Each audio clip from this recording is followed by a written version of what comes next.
어릴 적 저희 외갓집 헛간에는 농기계가 많이 보관되어져 있었습니다. 그곳에 들어가 보면은 여느 시골집 다 그렇겠지만은 삽이라든지 곡괭이라든지 나치라든지 토위라든지 여러 이제 농기계들이 비치가 되어져 있었습니다. 어릴 적 어느 여름 방학 때에 외갓집에 놀러를 가게 됩니다. 그런데 마침 그 해에 여름에 외삼촌은 허리병이 나셔가지고 농부로서 농사일을 손놓고 있었습니다. 그러니까 다른 사람에게 집안의 농사일을 맡겨놓은 셈이었죠. 어린 심정에 외갓집을 좀 도울까 싶어가지고 외삼촌의 손이 이제 가지 못한 그 집안의 이제 뒷뜰에 나 있는 잡초를 조금 베려고 낫을 찾아보았습니다. 도시에 사는 애가 무슨 낫질을 할 수 있겠습니까? 그러나 삼촌이 하는 것을 예전에 봐왔던 것을 보고 흉내를 낸다고 낫을 이제 찾아보았는데, 문제는 외삼촌께서 오랫동안 허리병 때문에 농기계를 방치해 둠으로 통하여서 그 낫이 이미 녹이 쓰러져 있더라는 것입니다. 낫질도 못하는 애면서도 또 그 녹슨 낫을 가지고 풀을 베려고 하니까 낫이 풀을 베는지 풀이 낫을 가지고 노는지 전혀 일이 되지 않는 겁니다. 그때 어린 심정에 깨달은 것은 녹슨 낫은, 녹슨 농기계는 힘만 소비되는 거구나. 여러분, 하나님께서는 자녀들에게 축복의 권세라는 것을 우리에게 허락해 주셨습니다. 그런데 이 축복의 권세는 부지런히 사용하면은 그 날이 예리하게 되어져서 사용하면 사용할수록 잘 되게끔 되어 있고, 그런데 이 권세를 사용하지 아니하고 그냥 방치해 두게 되어지면은 녹슨 농기계처럼 기계는 맞지만은 사용할 수 없는, 사용할 수 있는 능력이 사라져버리는 무능력한 것이 되고 말더라라는 이야기입니다. 안타까운 것은 이것을 사용하는 사람도 있지만은 사용하지 아니하는 가정과 가문, 몇 년, 몇십 년 아니면은 10년은 몇 대에 걸쳤어도 하나님이 우리에게 허락하신 이것을 사용하지 않는 자들이 있더라라는 이야기입니다. 오늘 본문의 이야기는 야곱 가족의 이야기입니다. 오늘 본문의 이야기를 더듬어 올라가게 되지면은 그 시작은 창세기 12장으로 올라가게 됩니다. 야곱의 아버지 이삭, 이삭의 아버지 아브라함이 하나님으로부터 부르심을 받아서 하나님을 통해서 복을 받게 되어지는데, 창세기 12장에서 하나님은 아브라함을 부르시면서 그에게 주신 첫 번째 말씀이 뭐냐 하면은 너는 복의 근원이 될지어다. 너는 복의 근원이 될지어다. 여러분, 너는 복을 받을지어가 아니라 너는 복의 근원이 된다는 이야기입니다. 복을 받는 것과 복의 근원이 된다는 것은 이것은 차원이 다른 것입니다. 그런데 이 복이 너로 통해서 끝나는 것이 아니라 너의 자손을 통해서 계속해서 개성되어질 것이다 라는 놀라운 축복을 허락해 주시더라는 것입니다. 너로 통해서, 그리고 너 후손을 통해서 복을 잠글 수도 있고 복을 풀어낼 수도 있다. 왜? 그 존재가 복이기 때문입니다.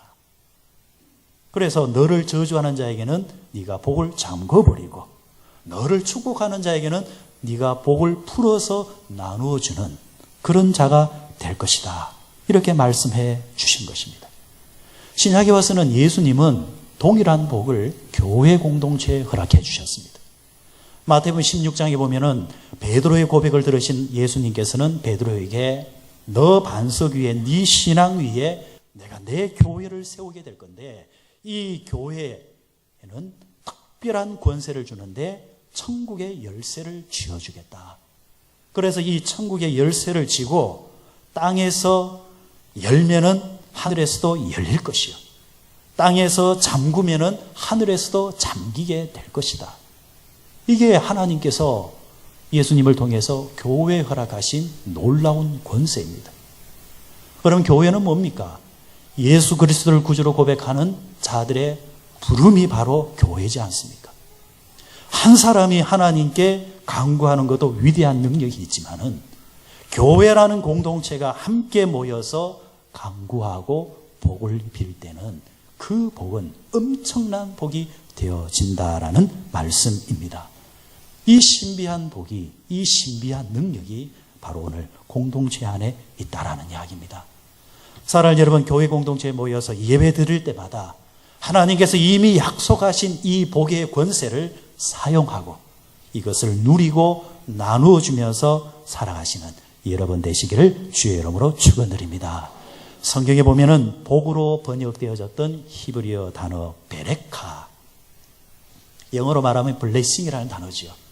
이 단어가 성경에 보니까 327회 정도 나오게 됩니다. 그리고 내가 축복합니다, 축복합니다라고 할 때에 축복의 단어가 93회 정도 나옵니다.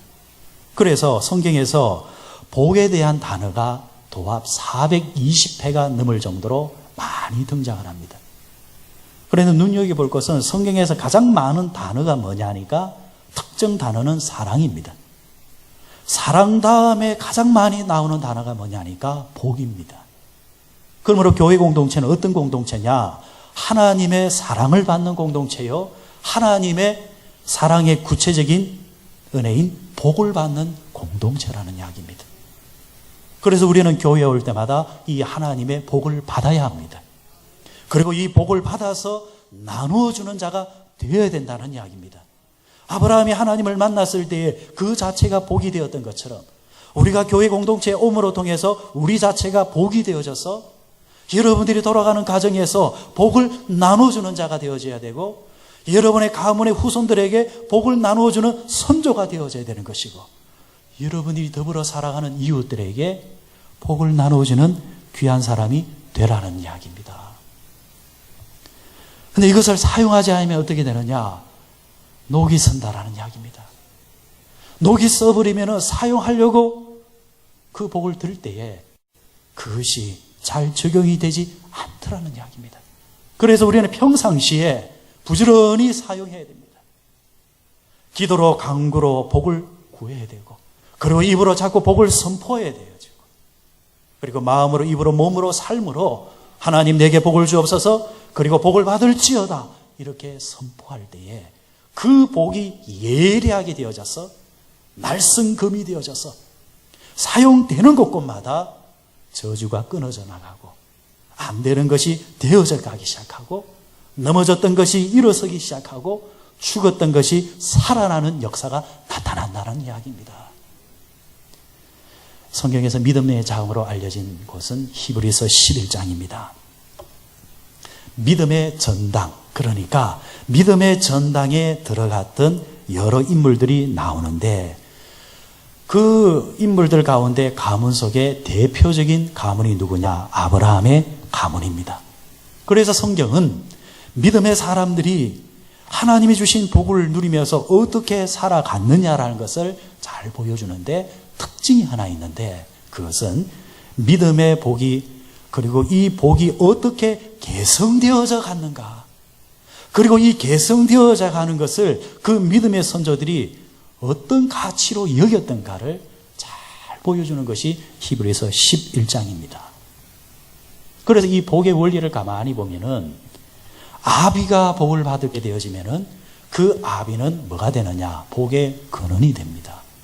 그리고 그 아버지가 그 복을 개성시켜 주게 되어지는데 개성되어질 때에 그 자식 또한 아버지가 복의 근원이 된 것처럼 자식도 똑같이 복의 근원이 되어지고 그 복을 누리며 사는 복된 가문으로서 계속해서 내려가게 되더라라는 이야기입니다.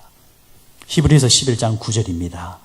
동일한 약속을 유업으로 함께 받은 이삭과 및 야곱과 더불어 장막에 거하였으니 여러분 하나님을 통하여서 뭘 받았다 했습니까? 동일한 약속을 받았다 했습니다.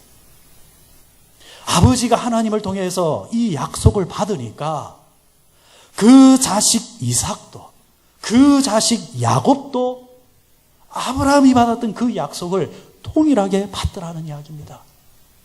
여러분, 이것이 얼마나 가치 있고 귀한 것입니까? 여러분이 하나님을 통하여서 복의 약속을 받는 그 순간 여러분의 후손들도 동일한 약속을 받는다라는 이야기입니다.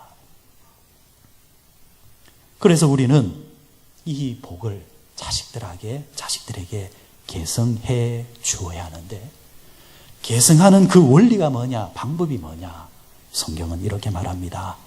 계승한 원리는 부모가 자식을 어떻게 해주라? 축복해 주라는 이야기입니다. 하나님은 우리에게 복을 주시는 분이시요, 우리는 뭐 하는 사람이냐?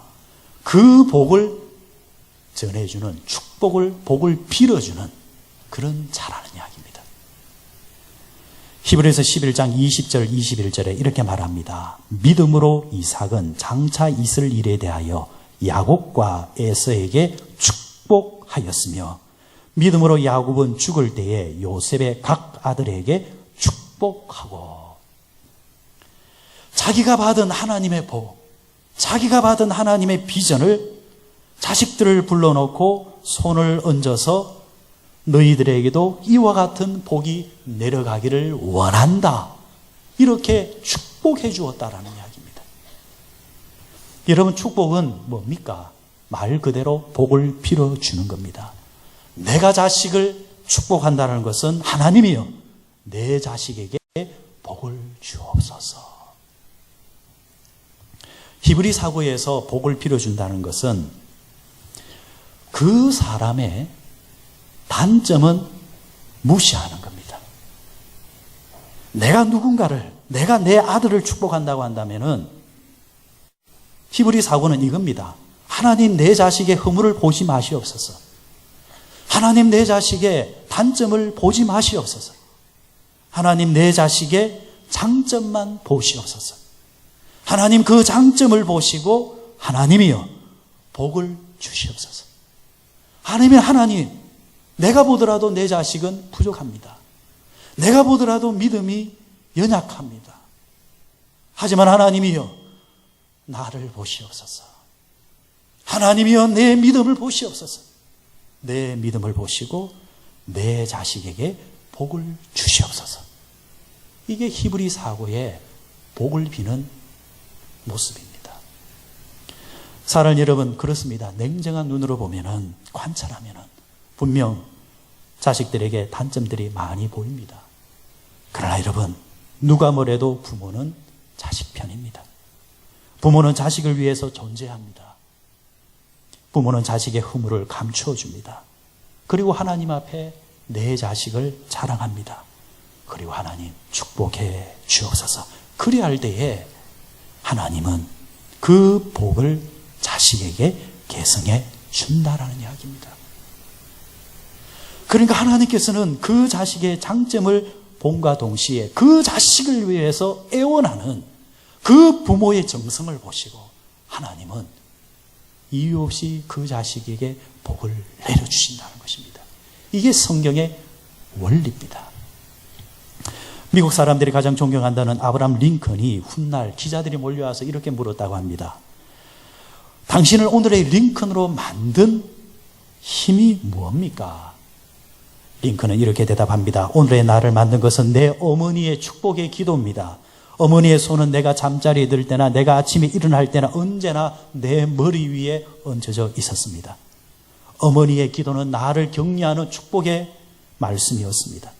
어머니의 축복의 말씀은 내가 공부할 때나 내가 선거를 치를 때나 아니면 내가 선거에서 낙방할 때나 내가 상원 의원을 할 때나 아니면은 대통령의 직무를 감당할 때도 그 어머니의 축복의 소리는 내 귀를 맴돌고 있었습니다. 오늘의 나의 모습은 어머니의 축복으로 된 것입니다. 복을 주신 분은 하나님이시면은 그 하나님의 복을 내게 연결시켜 주신 분은 누구냐? 어머니였다라는 이야기입니다. 사랑하는 여러분, 그렇습니다. 여러분은 그런 위대한 능력이 있는 분입니다. 그 위대한 능력을 사용하는 사람이 있는가 하면은 전혀 사용하지 않는 사람도 있다라는 이야기입니다. 내게 주신 그 능력이 있는데 왜 사용을 하지 않습니까? 내 자식들이 잘 되는 방법인데요. 그래서 여러분의 손을 축복의 손으로 만드시기 바랍니다. 여러분들의 언어를 축복의 언어로 만들으셔서 여러분들 많이 축복하시고 많이 여러분들 기도해 주시길 바랍니다. 그래야 할 때에 여러분의 자손과 여러분의 자식들이 하나님의 놀라운 축복의 속에서 복의 물결 속에서 살아가는 모습을 여러분들은 분명히 보게 될 줄 믿습니다. 성경에서 복을 빌어줄 때에 특히 구약에 보면은 많은 사람들이 자식들을 축복할 때에 손을 얹어주는 것을 보게 됩니다. 성경에서 말하는 이 손을 얹어서 기도한다는 것은 존재론적 변화가 일어난다라는 믿음을 가지고 있다는 것입니다. 손을 얹어주고 그 손을 통하여서 얹음을 받은 사람의 존재 자체가 어떻게 하느냐? 변화된다라는 이야기입니다. 하나님께서 축복의 권세를 허락하신 사람의 손이 병든 자의 몸에 얹어질 때에 그 병든 자의 몸이 어떻게 해요? 변화된다라는 이야기예요. 그 사람의 연약함이 권세 있는 자의 손이 얹어질 때에 그 연약함이 강함으로 바뀐다라는 이야기입니다. 귀신에 눌려서 살아가는 자가 권세자의 손이 얹어질 때에 귀신의 저주가 풀려나가게 되어지고 하나님의 은혜의 쇠사슬이 묶이게 된다는 이야기입니다. 여러분 성경을 보면은 이스라엘 사람들이 하나님 앞에 나가서 예배를 드릴 때에 대속을 하려고 할 때에 반드시 했던 절차가 뭐냐니까 어린 양 한 마리를 잡아다 갑니다. 살아있는 어린 양을 데려가면서 그리고 제사장 앞에 섰을 때에 대속하고자 원하는 사람이 어떻게 하느냐니까 어린 양의 머리 위에 죄인의 손을 얹습니다. 그러면서 하나님 나의 죄를 용서하십시오. 손을 얹는 그 순간 죄인의 죄가 어떻게 해요? 어린 양에게 전가가 된다라는 이야기입니다. 그리고 제사장은 하나님 보시옵소서. 이 사람이 자신의 죄를 이 어린 양에게 전가를 시켰습니다. 이제 저는 이 어린 양을 잡음으로 통하여서 이 대속을 완성하고자 합니다. 하면서 어린 양을 잡습니다. 손을 얹는 순간 어떻게 된다는 거예요? 내 죄가 짐승의 의로 전가가 된다는 겁니다. 이게 히브리 사람들이 가진 사고입니다. 그리고 성경이 말씀하시는 원리고요. 하나님께서 우리를 죽일 수는 없잖아요. 살려야 되잖아요. 그래서 그 방법을 그렇게 만들어 주신 것입니다. 그래서 하나님께서는 복을 주실 때도 이와 같은 원리를 통해서 복을 주신다는 이야기입니다. 하나님께서는 제사장을 통하여서 주의 종을 통하여 손을 통하여서 축복을 계승하게끔 만들어 주셨고 또 하나 하나님께서는 그 가문의 조상을 통하여서 부모를 통하여서 특별히 아버지의 손을 통하여서 자식들이 복을 받게끔 만들어 놓으셨다라는 이야기입니다. 그런데 이 복을 사용하는 아버지가 있는가 하면은 이 복을 전혀 사용하지 않는 아버지가 있다라는 이야기예요. 평상시에 자식을 위해서 부지런히 기도하는 사람은 그 아버지의 손은 권세 있는 자의 손이 되는 것입니다. 그 권세자의 손을 가지고 자식의 머리 위에 손을 얹으면서 기도해 줄 때에 하나님께서는 그 아버지의 손을 보시고 하나님은 그 자식에게 복을 주시고 그 자식을 통하여서 놀라운 복의 길을 걸어가게끔 만들어 놓으셨다는 이야기입니다. 오늘 성경의 줄거리는 이겁니다. 야곱이 이제 임종을 앞두게 되어졌습니다. 병들었다는 겁니다. 그런데 그 소식이 요셉에게 들려지게 되어지자 요셉은 다른 형제들보다도 제일 먼저 아버지에게 달려갑니다. 병문안 가겠죠. 그러나 소식을 들을 때 아버지가 이제 임종이 얼마 남지 않았다는 소식은 요셉으로 하여금 또 하나의 마음을 가지게 합니다.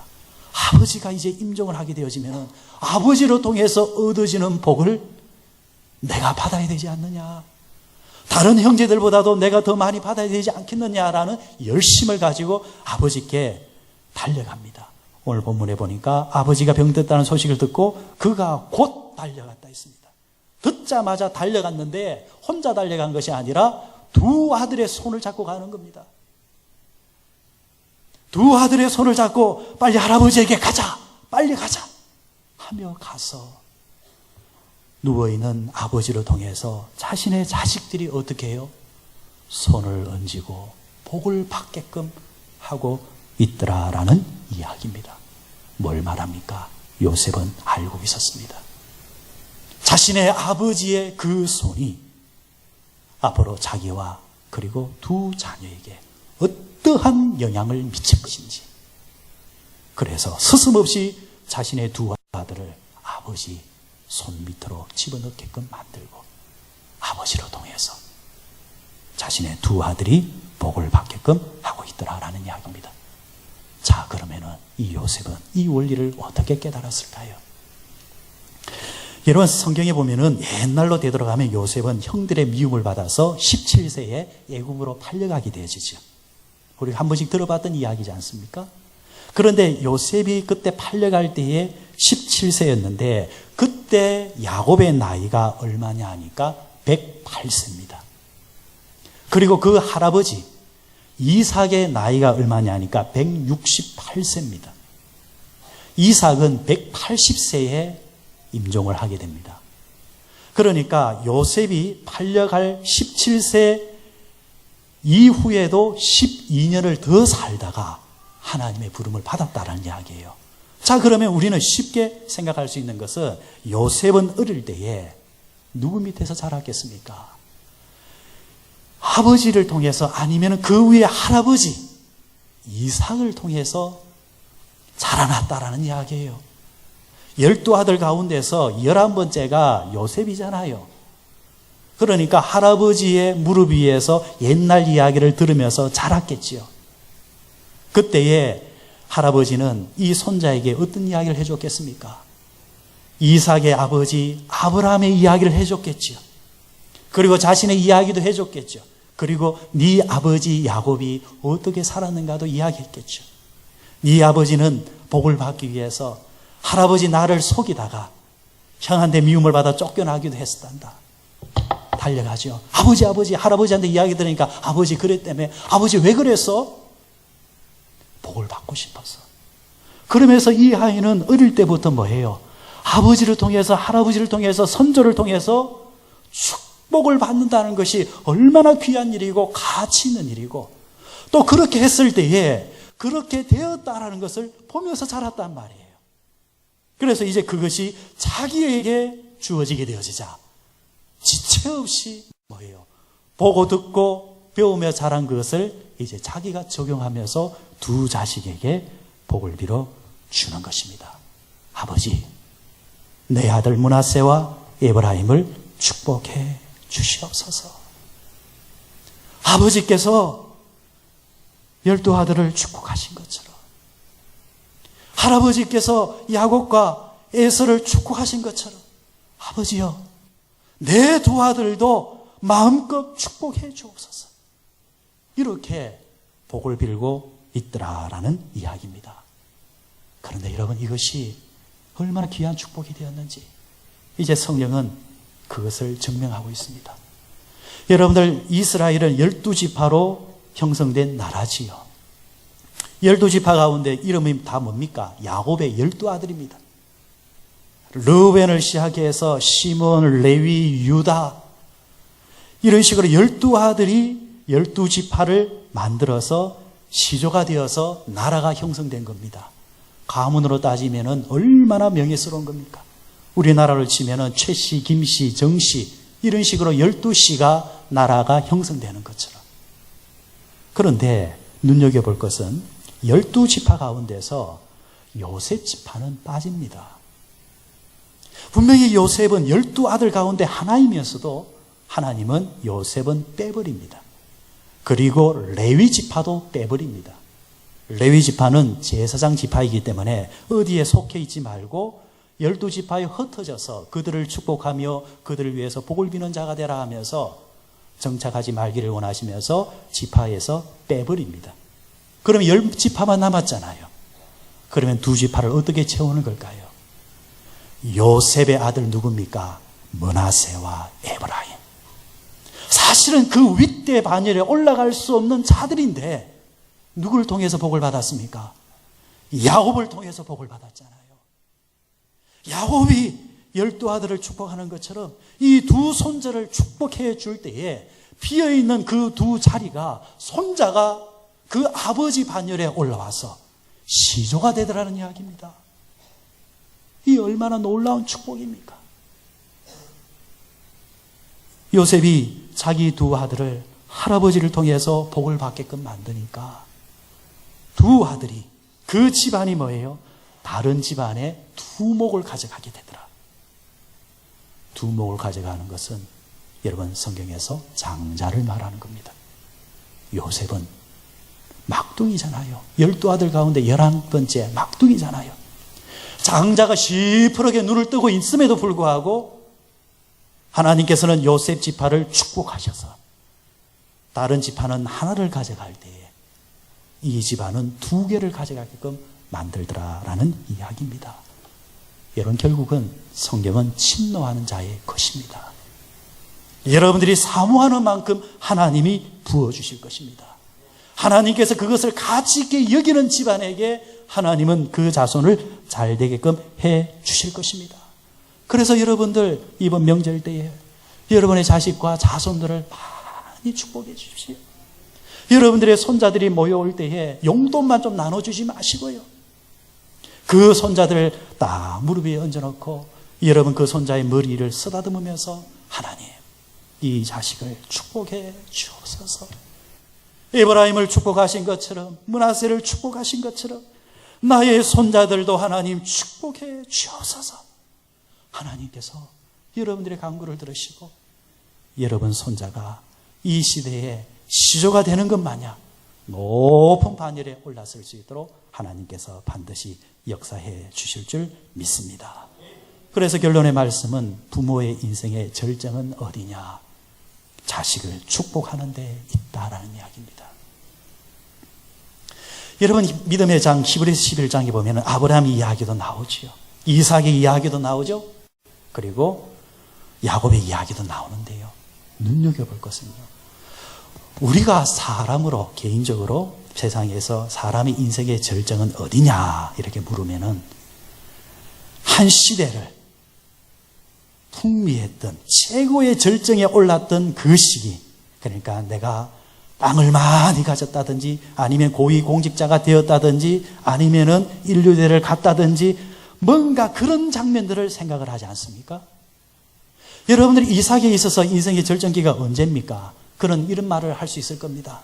나는 아버지 아브라함의 손에 이끌려서 모리아산에 올라갔는데 아버지께서 하나님께 드린다고 나에게 칼을 드릴 때에 하나님께서 나타나셔서 아브라함아 멈추어라 하시면서 여호와 이레 하나님께서 양을 준비하셨던 그 장면, 나는 지금도 잊을 수가 없어. 그 장면을 이야기할 수 있을 것입니다. 내가 우물을 팠는데 다른 사람이 우물을 팔 때는 물이 안 나오는데 내가 파기만 하면은 되어지더라. 이 말은 불경기 속에서 내가 투자하는 것마다 하나님께서 복을 주셔가지고 내가 이렇게 번성하게 되었다라고 말하는 것, 이게 될 수 있잖아요. 그런데 믿음의 장 11에서 11장에는 그런 대목은 한 구절도 나오지를 않습니다. 야곱의 인생을 절정기를 이야기할 때에 형 에서를 통하여 쫓김을 받아가지고 광야로 나갔을 때 하나님을 만나게 되었고, 하나님을 만난 이후로 라반이 집에 갔을 때, 외삼촌 집에 갔을 때 외삼촌과 투쟁을 해가지고 거기서 내가 재산을 가지고 돌아올 때에 야복 강가에서 하나님을 만나고 하나님을 통해서 씨름을 해서 내가 이렇게 복을 받는 사람이 되었다. 그 이야기 할 수 있잖아요. 그런데 그 이야기를 하지 않는다라는 이야기예요. 뭐라고 이야기하느냐? 자식들을 축복했다라는 이야기. 내가 죽을 때에 내가 하나님으로부터 받은 복을 내가 이제 자식에게 축복하며 갔던 그 이야기 한 토막을 기록해놓고 끝내더라는 이야기입니다. 사랑하는 여러분, 우리 믿음의 사람의 생애에서 가장 큰 절정은 뭐냐? 여러분들이 자식을 축복하는 겁니다. 그리고 그 축복이 이루어지는 모습을 보는 것이 여러분 인생에 있어서, 우리의 인생에서 가장 복된 일인 줄 믿습니다.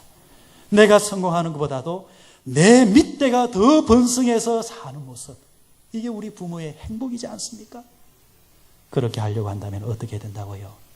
아브라함이 이삭을 축복한 것처럼, 이삭이 야곱을 축복한 것처럼, 야곱이 요셉과 두 손자를 축복한 것처럼 여러분들도 스스럼없이 축복하십시오.